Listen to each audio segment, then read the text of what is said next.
अस्सलाम वालेकुम नाजरीन, आप देख रहे हैं गुलकारियाँ और मैं हूँ आपका होस्ट AR गुल।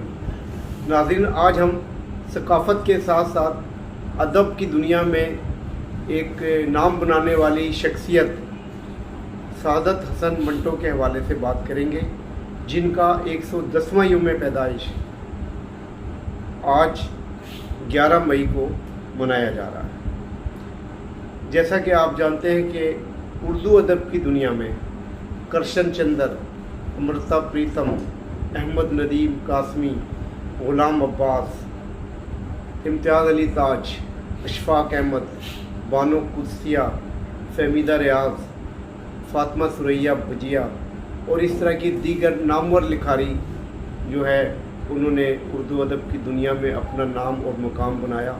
उन्हीं में एक बड़ा नाम सादत हसन मंटो का था।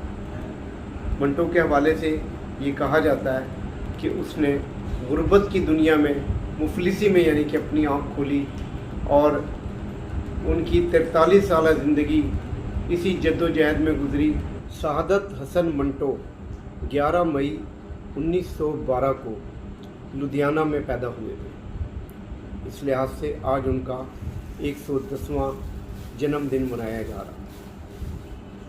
उर्दू अदब में जितने ही मैंने भी आपको सामने नाम लिए, उन सब में सादत हसन मंटो का अंदाज़ तहरीर सबसे मुनफरिद, बोल्ड और काफ़ी हद तक मुतनाज़ा भी रहा।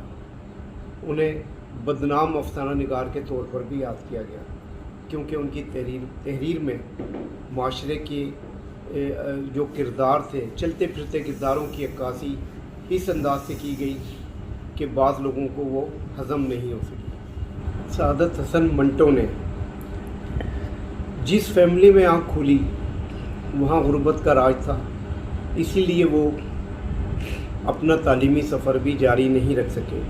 उनके पास अगरचे कोई भी डिग्री नहीं थी, लेकिन उसके बावजूद उनका शुमार उर्दू अदब के मुमताज़ अफसाना निगारों के तौर पर रहा। 43 साल की उम्र में उन्होंने 250 से ज़ायद ड्रामे, फ़िल्मी कहानियाँ और दीगर मवाद लिखा। उनकी हर तहरीर एक दूसरे से मुनफरिद और निश्तर की तरह चुभने वाली थी। यही वजह है कि आज भी उनके पढ़ने वालों की तादाद लाखों में है। सादत हसन मंटो 20वीं सदी के ऐसे लिखारी थे जिनके बारे में कहा जाता है कि वो अंधों के शहर में आईना बेचते रहे। उन्होंने अमली ज़िंदगी का आगाज़ रेडियो से किया।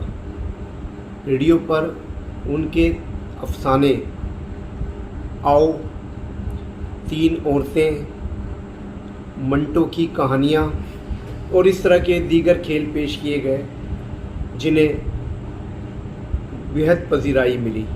मंटो ने माशरे के पिसे हुए किरदारों को ख़ास तौर पर अपनी तहरीर में उजागर किया। बाज़ार हुसन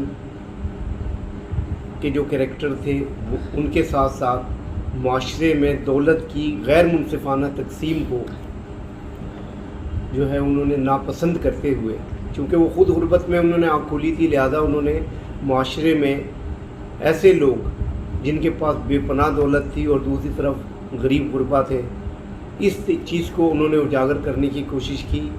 इस्लाही लिहाज से, माशरती लिहाज से उनकी ये तहरीरें बहुत ज़बरदस्त थी। इसी तरह उन्होंने गरीबों के हुकूक़ के लिए भी आवाज़ उठाई और जब भी कोई लिखारी उनकी तहरीर पढ़ता है तो उसे लगता है कि जैसे ये तहरीर ख़ास तौर पर उसी के लिए लिखी गई है। मंटो ने बतौर फ़िल्म राइटर भी काम किया।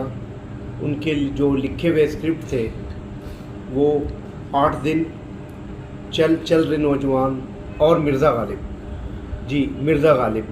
ये 3 स्क्रिप्ट उन्होंने लिखे इंडिया में। भारत में ये 3 बतौर फ़िल्म राइटर उनके स्क्रिप्ट बेहद पसंद किए गए। जी नाज़रीन, जैसा कि आपको मालूम है कि आज हम नामवर लिखारी मुसन्निफ़ सादत हसन मंटो को ख़राज अक़ीदत पेश कर रहे हैं। इस वक्त मेरे साथ سینئر صحافی اور لاہور پریس کلب کی ادبی کمیٹی کے سابق چیئرمین جناب ذوالفقار علی میتو صاحب بھی تشریف رکھتے ہیں، اور چونکہ انہوں نے بھی سعادت حسن منٹو کو نہ صرف پڑھا ہے بلکہ ان کے پسندیدہ رائٹرز ہیں، تو ان سے جانتے ہیں کہ وہ سعادت حسن منٹو کو کس زاویے سے دیکھتے ہیں۔ کیا آپ کی اس کاوش کا بھی، کیونکہ آپ نے ایک ایسے رائٹر کو اور ایک ایسے دانشور کو اور ایک ایسے سوشل آرٹسٹ کو فوکس کیا ہے جس کو میں سمجھتا ہوں کہ نہ صرف پاکستان میں، ہندوستان میں، بلکہ پوری دنیا میں جہاں جہاں پہ لوگ اردو پڑھتے ہیں، جانتے ہیں، سمجھتے ہیں، یہ ہو نہیں سکتا کہ وہ سعادت حسن منٹو کے نام سے ناواقف ہو۔ تو مجھے تو ان کی سب سے اچھی چیز یہ لگتی ہے کہ جب ان سے یہ پوچھا جاتا تھا کہ منٹو صاحب آپ کی اس ساری جو ناول نگاری ہے اس کے اندر ولگیرٹی ہے، یہ ولگر پن ہے، یہ لچر پن ہے۔ اس وقت ان کے عصر حاضر کے جو لوگ تھے یہ ان پہ الزام لگاتے تھے، تو وہ ایک جملے میں اس کو کلیئر کرتے تھے۔ وہ کہتے تھے کہ کیا یہ جھوٹ ہے کہ جو میں لکھ رہا ہوں، کیا آپ سمجھتے ہیں کہ میں جھوٹ لکھ رہا ہوں؟ یہ حقیقت نہیں ہے، یہ زمینی حقائق نہیں ہے۔ لوگ اس مسائل میں اس طرح کے مسائل میں پھنسے ہوئے دھنسے ہوئے نہیں ہیں۔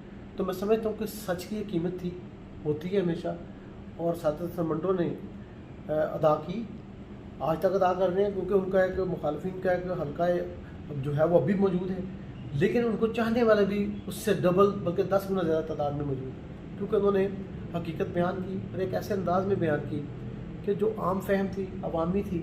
اس لیے میں سمجھتا ہوں کہ وہ عوام کی نبض شناس بھی تھے، عوام کے دکھ درد کے ساتھی بھی تھے، اور ان کو جتنا بھی خراج عقیدت پیش کیا جائے میں سمجھتا ہوں کم ہے، اور ان کے کام کو جتنا خراج تحسین پیش کیا جائے، جتنا بھی پیش کیا جائے، وہ پورا نہیں ہوگا۔